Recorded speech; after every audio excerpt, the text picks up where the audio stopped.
Imagine waking up one morning to find your dollars worthless beyond your borders.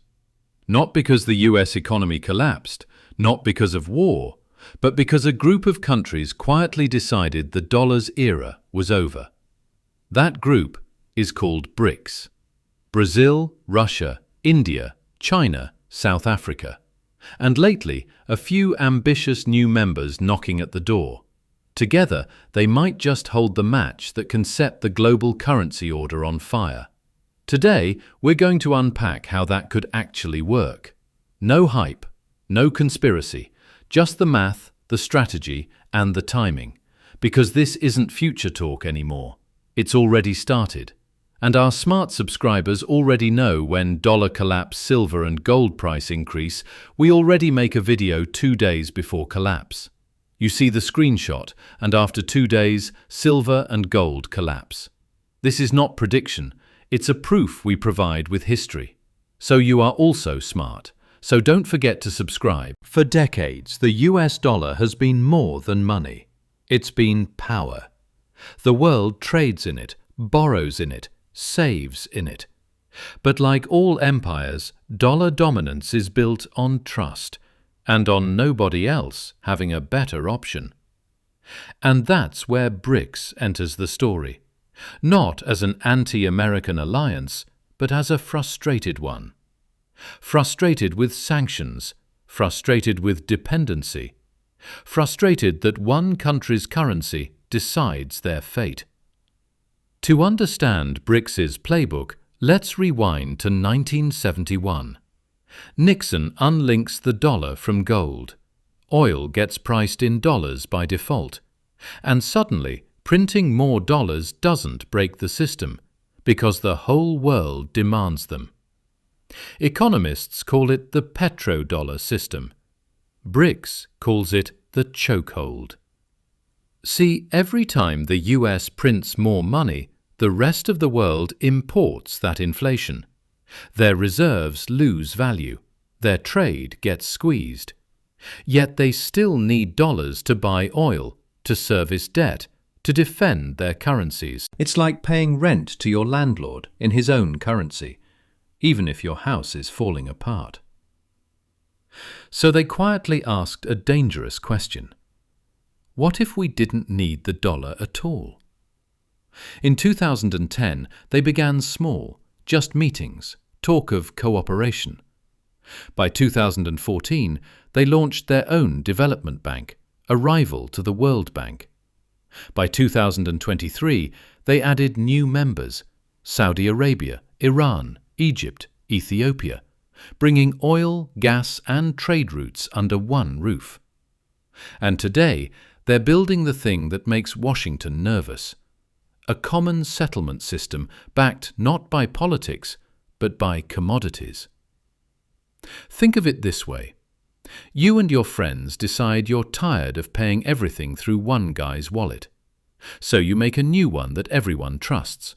Not because it's backed by promises, but because it's backed by something real. Gold, oil, minerals, wheat. That's what BRICS is designing. A digital payment network that trades in real assets between member countries, bypassing the dollar. It's not about replacing paper money overnight.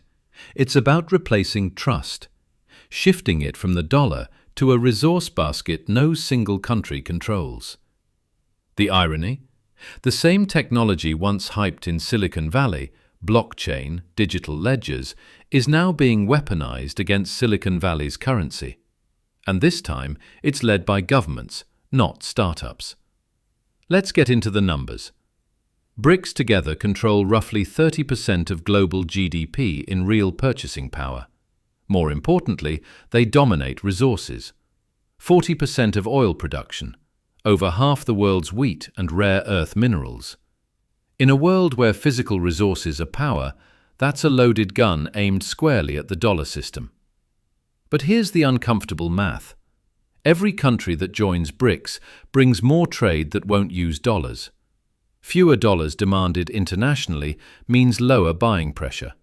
That leads to a weaker currency long term. And since almost nothing America imports is made at home anymore, that weakness gets expensive fast.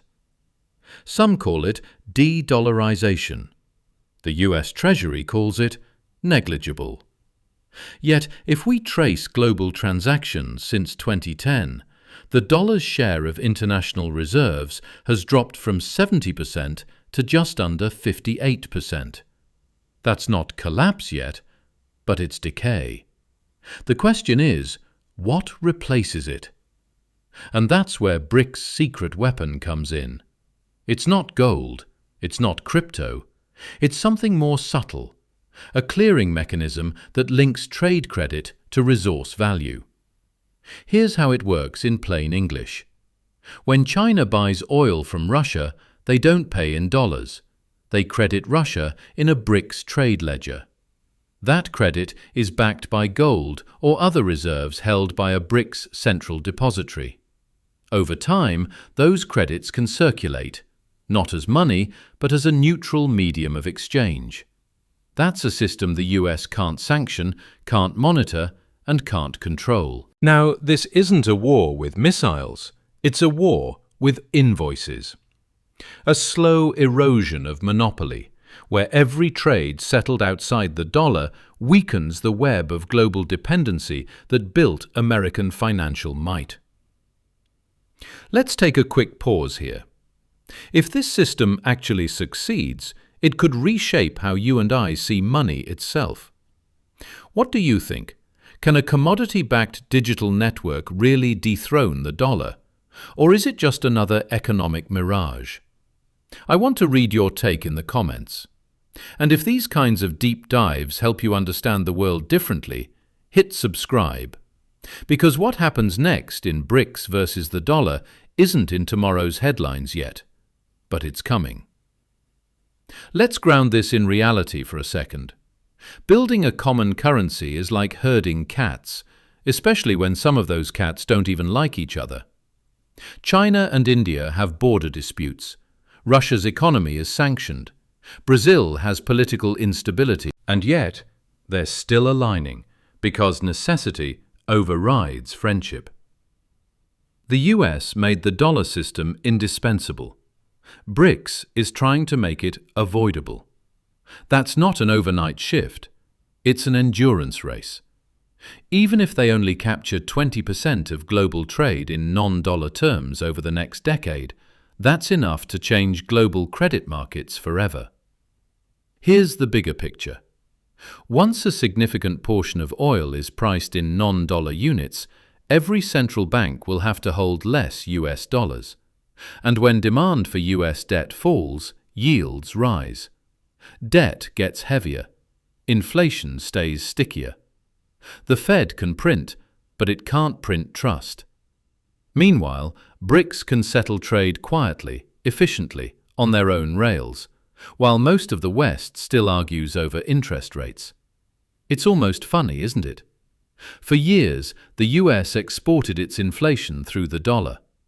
Now, BRICS may export its discipline through digital gold receipts. Turns out what comes around really does go around, just with better encryption. But let's not romanticize this. A BRICS-led system wouldn't be some utopia of fairness. It would shift power, not erase it. Instead of one currency ruling all, we might end up with competing blocks, the resource coin versus the debt coin. One tied to stuff, the other to promises.